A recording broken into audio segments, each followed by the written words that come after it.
मेरा नाम अमित है। मैं आज ऑफिस से आया तो मुझे मेरी पत्नी का फ़ोन आया कि वो लोग सब शादी में जा रहे हैं। मेरे माता पिता और मेरी पत्नी तीनों एक शादी में गए थे। मैं घर पहुंचा, पड़ोस से चाबी लेकर मैंने गेट खोला। खाना मैं बाहर से खा कर आया था। मैं कपड़े बदलकर अपने बेड पर बैठकर एक किताब पढ़ने लगा। घर पर किसी के ना होने का सबसे बड़ा फ़ायदा यही होता है कि आप शांति से एक किताब पढ़ सकते हैं। मैं किताब पढ़ ही रहा था कि मुझे खिड़की पर कोई साया दिखाई दिया। इतनी रात में कौन आ सकता है? कहीं कोई चोर बंद घर समझकर चोरी करने के फिराक में तो नहीं है? मैं यही सब सोच रहा था। फिर मैंने उठकर कमरे की लाइट ऑन की। इसके बाद मैं खिड़की के पास गया और चिल्लाया, कौन है वहाँ? लेकिन सामने से कोई जवाब नहीं आया। तो मैंने डरते डरते खिड़की खोल कर देखा। तभी मैंने देखा एक आदमी बाहर की ओर भाग रहा है। मैं जल्दी से मेन गेट खोलकर बाहर आया, लेकिन तब तक वो काफ़ी दूर जा चुका था। अब मुझे पूरा यकीन हो चुका था कि वो चोर ही था, लेकिन अब तो वो जा चुका था। इस घटना से मेरी नींद पूरी तरह से उड़ चुकी थी। मेरा मन अब किताब में लग ही नहीं रहा था। एक अनजाना सा डर मेरे मन में बैठ चुका था। ये डर मेरे लिए नहीं था, बल्कि मेरे कई बार मेरे माता पिता या मेरी पत्नी अकेली रहते थे उस बारे में था। रात ज़्यादा हो चुके थे। मैं किचन गया और पानी पीकर अपने लिए कॉफ़ी बनाने लगा। तभी मुझे किसी के चलने की आहट सुनाई दी, जो कि मेरे बेडरूम से आ रहे थे। मैंने कॉफ़ी छोड़कर एक हाथ में लकड़ी का डंडा उठाया और बेडरूम की तरफ गया, लेकिन वहाँ कोई नहीं था। मैं पलटकर जाने लगा।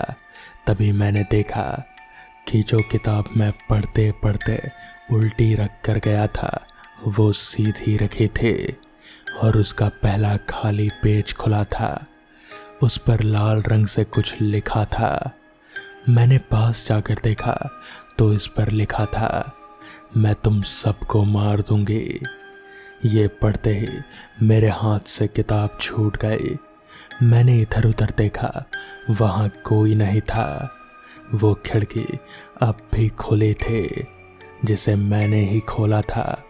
मैंने जल्दी से जाकर खिड़की बंद कर दी। मेरे दिल की धड़कन बहुत बढ़ गई थी। मैंने पलंग के नीचे, अलमारी में हर जगह देखा, लेकिन मुझे कोई नज़र नहीं आया।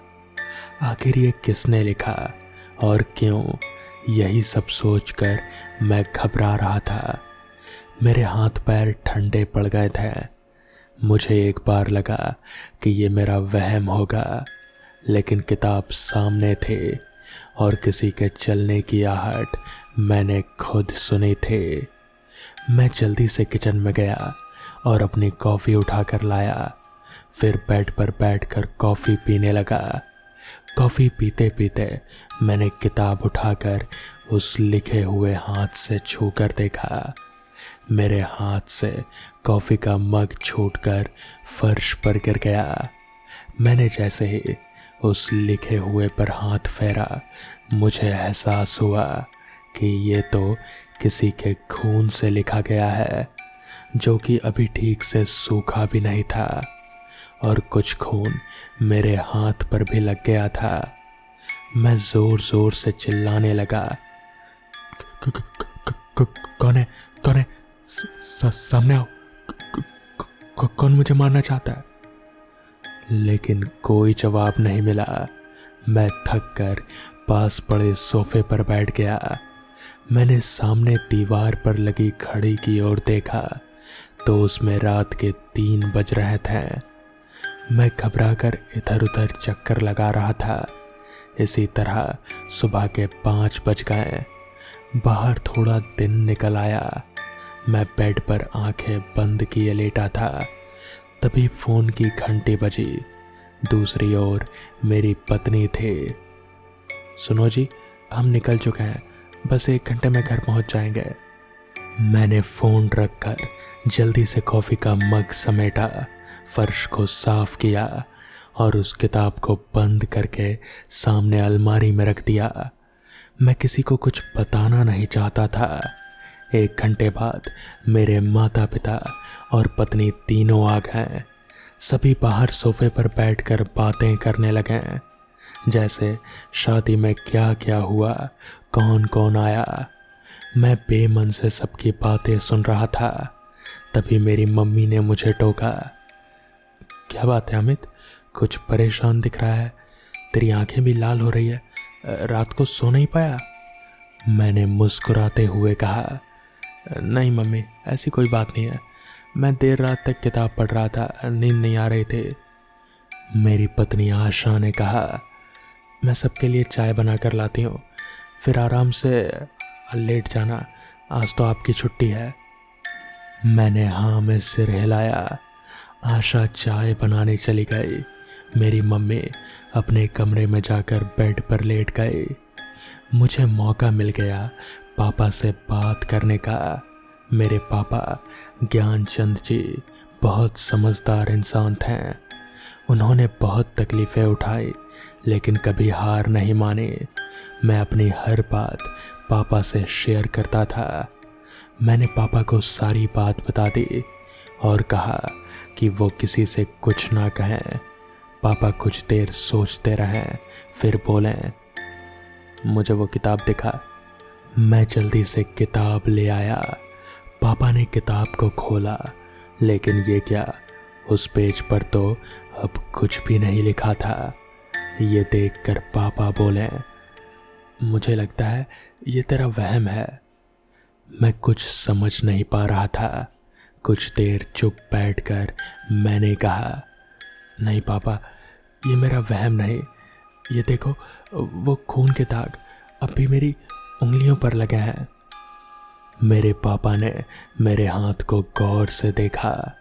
अब उन्हें यकीन था कि मैं सच बोल रहा हूँ। उन्होंने कहा कि तू चिंता मत कर, तैयार हो जा और मेरे साथ चल। इसी बीच आशा चाय लेकर आ गए। हम तीनों ने चाय पी। इसके बाद मैं तैयार होकर पापा के साथ बाहर निकला। हम गाड़ी में बैठकर पापा के बताए पते पर चल दिए। वहाँ पहुँचकर मैंने देखा कि एक पुरानी सी हवेली थी, लेकिन अच्छी तरह से सजी हुई थी। पापा जैसे ही अंदर पहुँचे, एक बुजुर्ग से आदमी ने आकर कहा, अरे भाई ज्ञानचंद, आज अचानक बहुत दिनों बाद आए। पापा उनके गले लग गए। मैं कुछ समझ नहीं पा रहा था। फिर पापा ने कहा, वो अब फिर से मुझे धमकी दे रही है, मेरे बेटे को धमका रही है, उसे रोकना होगा। कल ये मेरा बेटा अमित घर पर अकेला था, वो इसकी किताब पर लिख कर गई कि वो हम सबको मार देगी। देख भाई कमल, इसका कुछ बंदोबस्त कर, मेरे परिवार पर आँच नहीं आनी चाहिए। कमल जी कुछ देर सोच में पड़ गए। फिर उन्होंने कहा, भाई साहब, ये सब कुछ और दिन से मेरे साथ भी हो रहा है। तरह तरह की मुझे भी धमकियाँ मिल रही है। मुझे लगा कहीं तेरे साथ भी ये सब ना हो रहा हो, इसलिए मैंने कल रात एक आदमी को तेरे घर भेजा था। वो खिड़की से झांक कर अंदर देखने की कोशिश कर रहा था। तभी कोई उस पर चिल्लाया और वो भाग लिया। तो मैंने कहा, हाँ अंकल, वो मैं ही था। मुझे लगा कोई चोर है, लेकिन ये सब है क्या, मुझे भी समझाओ। मेरे पिता मुझे कुछ बताना नहीं चाहते थे, लेकिन कमल जी ने कहा, बेटा, आज से करीब 30 साल पहले हम दोनों एक गांव में रहते थे। वहाँ एक औरत थी जो कि तंत्र मंत्र करके सीधे साधे गांव वालों को ठगती रहती थी, उन्हें डराकर पैसे ऐंठती थी। हम दोनों शहर से पढ़ कर गए थे। आगे उन्होंने बताना जारी रखा, इसलिए हम उससे नहीं डरते थे। हमने गांव वालों को इकट्ठा किया और उसके घर पहुंच गए। उस समय वो एक बच्चे की बलि देने की तैयारी कर रहे थे। हमने पुलिस को फ़ोन कर दिया, लेकिन पुलिस समय पर नहीं पहुंच पाए। इधर गांव वाले उससे पहले ही गुस्सा थे। जब उन्होंने एक बच्चे को देखा तो वहां लेटा था, उसके मुंह पर सिंदूर लगा हुआ था, पास ही में एक तलवार रखे थे। ये देखकर गांव वालों ने उस पर हमला कर दिया। हम गांव वालों को रोकते रहे कि इसे सज़ा कानून देगा, लेकिन हमें सबने पकड़ लिया और फिर उसी तलवार से उस औरत को मौत के घाट उतार दिया। मरते मरते उसने हम दोनों की ओर देखा और कहा, जैसे मैं आज तड़प कर मरी हूँ, वैसे ही तुम दोनों का परिवार भी मरेगा। उसके बाद हम दोनों शहर चले आए, अपने अपने काम में व्यस्त हो गए। शादी हो गई, बच्चे हो गए, हम इन सबको भूल गए।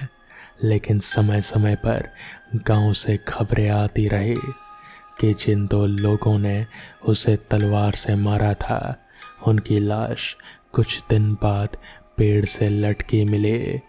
हम दोनों डर गए थे, लेकिन किसी को कुछ नहीं बताया। आज 30 साल बाद लगता है कि उसकी आत्मा को हमारे बारे में पता लग गया है। लेकिन बेटा तू चिंता मत कर, हम इसका कुछ ना कुछ इंतज़ाम कर ही लेंगे। ये सब सुनकर मेरे होश उड़ गए। इतना सब कुछ छुपा था इस सब के पीछे। मैं सोच में पड़ गया। वहाँ कुछ देर बातें करके मैं पापा के साथ घर आ गया। रास्ते में पापा ने किसी को कुछ ना बताने की मुझे कसम दे दी थी। अचानक मेरा परिवार इतने बड़े संकट में पड़ गया था जिसमें हमारा कोई कसूर नहीं था। ये सोच सोच कर मेरा हाल बेहाल होता जा रहा था। घर आकर मैं सोने चला गया। अगले दिन मैं ऑफिस गया और जाते समय पापा को हिदायत दी कि वो घर पर ही रहें। ऑफिस के सारे काम निपटाकर मैं शाम होते ही घर आ जाता था। रात को जागता रहता था। मुझे अब घर के हर कोने से डर लगता था। चिंता अपनी नहीं थी, लेकिन मेरे माता पिता और पत्नी को लेकर मुझे बहुत डर लगा रहता था। 2 दिन बाद पापा ने कहा, बेटा चिंता मत कर, हमें एक तांत्रिक मिल गया है। हम सबको उसके साथ गाँव जाना है, वहीं वो पूजा करके उस आत्मा को मुक्ति दिलाएगा। तो मैंने कहा, पापा कब चलना है? तो पापा ने कहा, बेटा 2 दिन बाद अमावस्या है, उसी दिन चलेंगे। कमल जी का परिवार भी चलेगा। वो तांत्रिक पूजा करके सबको एक काला धागा देगा, जिसे गले में पहनकर कोई डर नहीं रहेगा। फिर वो आत्मा की मुक्ति के लिए यज्ञ करेगा। तय समय पर हम सब गांव पहुंच गए। वहां हमारे पुराने घर में तांत्रिक ने पूजा शुरू कर दी। पूजा करने के बाद उसने सबको एक काला धागा दिया। सबने उसे पहन लिया। मेरी मम्मी और आशा कुछ समझ नहीं पा रहे थे। उन्हें बस पता था कि यह गृह शांति की पूजा है। उसके बाद तांत्रिक ने सभी घर वालों को वहां से जाने के लिए कहा। सिर्फ मैं, मेरे पापा और कमल जी ही वहां रहेंगे। अब तांत्रिक ने हवन शुरू किया। मंत्रों का उच्चारण वो आहुति दे रहा था। तभी कुछ ऐसा हुआ जिसे देखकर मेरे होश उड़ गए। कमल जी के अंदर वो आत्मा आ गई। वो इधर उधर हाथ पैर मारने लगे। तांत्रिक ने 1-2 आहुति दी और वो बेहोश होकर लुढ़क गए। कुछ देर और हवन करने के बाद तांत्रिक बोला, जाओ सब चिंता छोड़ दो, उसे मुक्ति मिल गई है, वो अब कुछ भी नहीं करेगी। ये सुनकर हमारी जान में जान आई। मैंने पानी के छींटे मारे तो कमल जी को होश आ गया। वो काफ़ी कमज़ोरी महसूस कर रहे थे। सब काम निपटाकर हम घर आ गए। लेकिन अब भी हमें 1 महीने तक वो काला धागा अपने गले में पहनना था। कुछ दिन सब कुछ ठीक चलता रहा। एक शाम मैं ऑफिस से घर आया, गाड़ी को नीचे खड़ी कर ही रहा था, तभी एक आदमी मेरे पास आया और बोला, तुम्हें लगता है तुम बच जाओगे?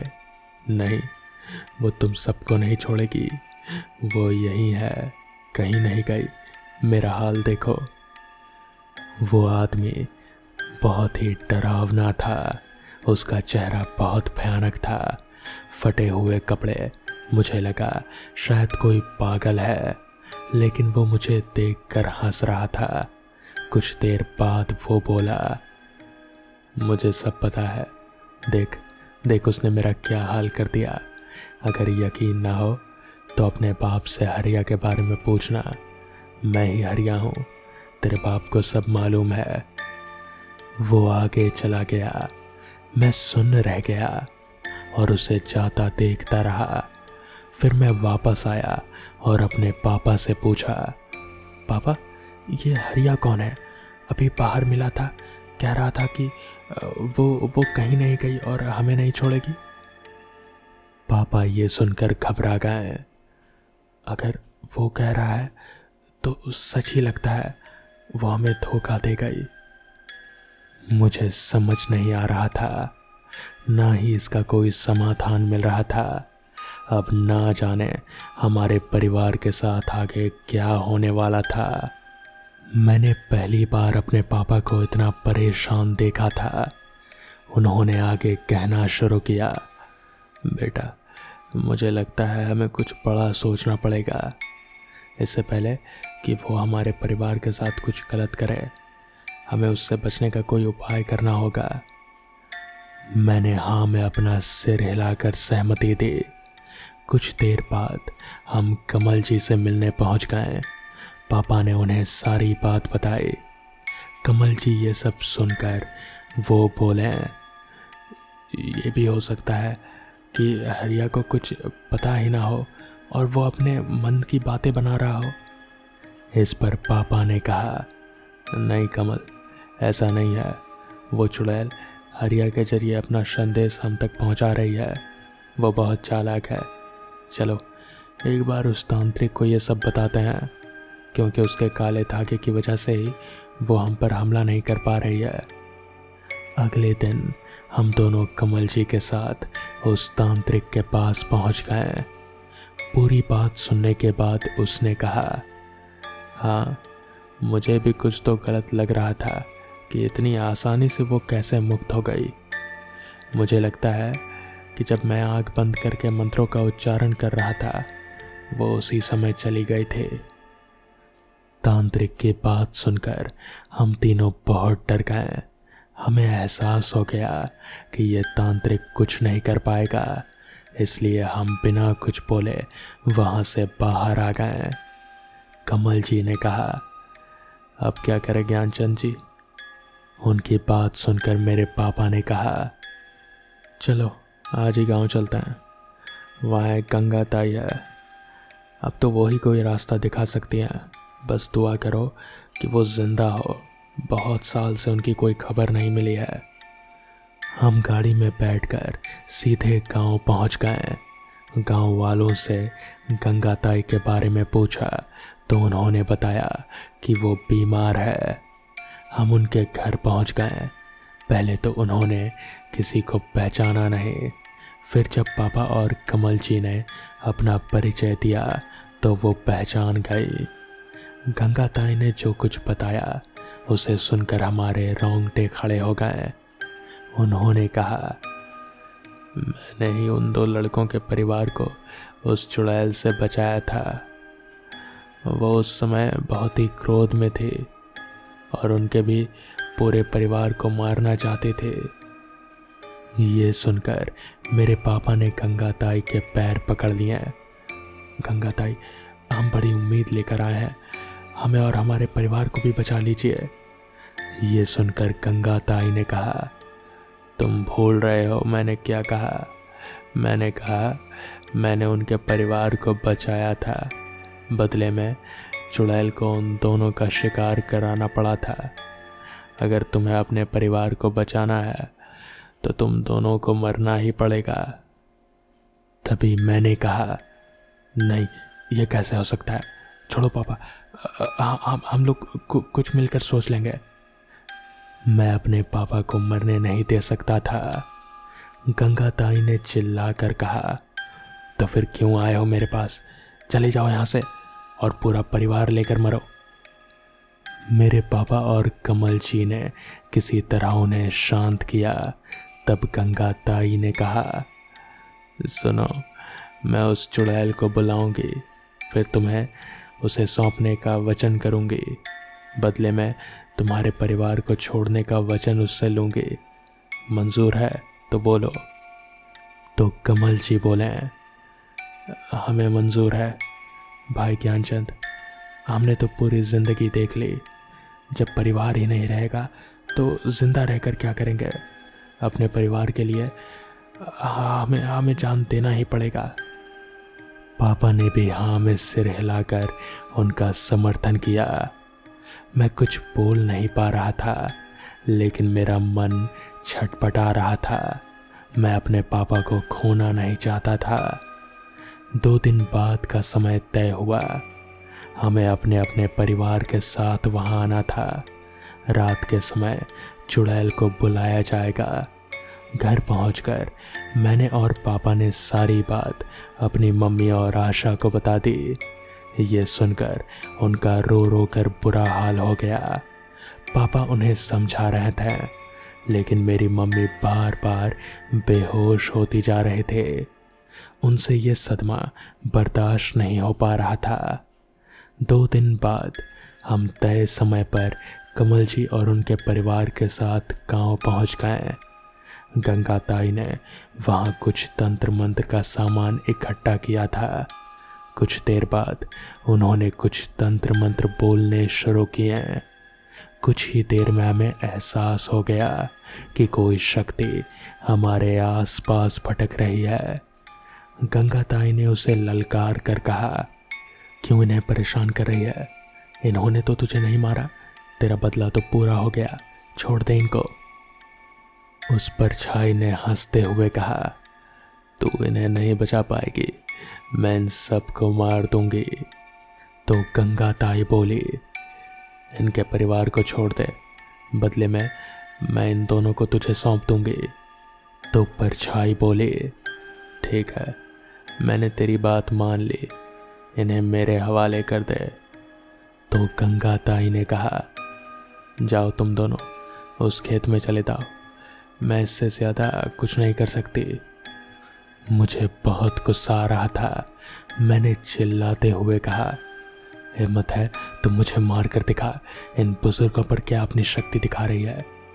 तो गंगाताई ने कहा, ज्ञानचंद रोक अपने बेटे को, नहीं तो ये भी जान से जाएगा, इसे नहीं पता कि वो कितनी ताकतवर है। मेरे पापा मेरे पास आए और अपने हाथ से मेरा मुंह बंद कर दिया और बोले, इसे माफ कर दे, ये बच्चा है, मैं मरने के लिए तैयार हूं।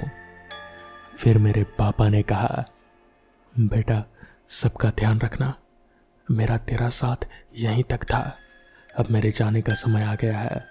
मैंने आज तक कभी हिम्मत नहीं हारी और तू भी हिम्मत से काम लेना। ये सब देखकर मेरी माँ बेहोश हो गई। मेरी पत्नी आशा रो रहे थे और माँ को संभाल रहे थे। कुछ ही देर में कमल जी मेरे पापा को साथ लेकर उस खेत में चले गए। कुछ देर वो हमें दिखाई दिए और फिर आंखों से ओझल हो गए। उनके जाते ही उनका परिवार और हम सब रोने लगे। गंगाताई ने कहा, तुम लोगों के कारण ही उन्होंने कुर्बानी दी है, अब तुम यहीं सुबह तक इंतज़ार करो, सुबह ही हम खेत में जाएंगे। हम वहीं बैठकर सुबह होने का इंतज़ार करते रहे। सुबह होते ही मैं और कमल जी का बेटा दोनों दौड़कर खेत तक पहुँचे। तब तक गांव वाले भी इकट्ठा हो गए थे। वहां जाकर देखा कि मेरे पिता और कमल जी दोनों की लाशें पड़ी थी। उनके शरीर पर कई जगह घावों के निशान थे, जिनसे खून निकलकर जमीन पर पड़ा पड़ा सूख गया था। ये सब देखकर हमारा दिल बैठ गया। गांव वालों की मदद से हम दोनों को गंगा ताई के घर के आंगन में ले आए। चुड़ैल का बदला पूरा हो गया था। वहीं गांव में दोनों का अंतिम संस्कार कर हम वापस आ गए। पिताजी के जाने के कुछ दिन बाद ही मेरी माँ ने भी दम तोड़ दिया। वो ये सदमा बर्दाश्त नहीं कर पाई। आज कई सालों बाद भी मैं ये सब सोचकर सिहर जाता हूँ। आज भी मेरा मन करता है कि उस चुड़ैल से बदला लूं, लेकिन ये सब शायद हमारे वश में नहीं है। तो दोस्तों, ये थी आज की कहानी। अगर आपको ये कहानी पसंद आई हो तो वीडियो को लाइक और चैनल को सब्सक्राइब करना ना भूलें। तो मैं आपका दोस्त आर्यन जल्द ही मिलूँगा आपसे ऐसे ही किसी नई कहानी के साथ। तब तक के लिए अपना ख्याल रखें।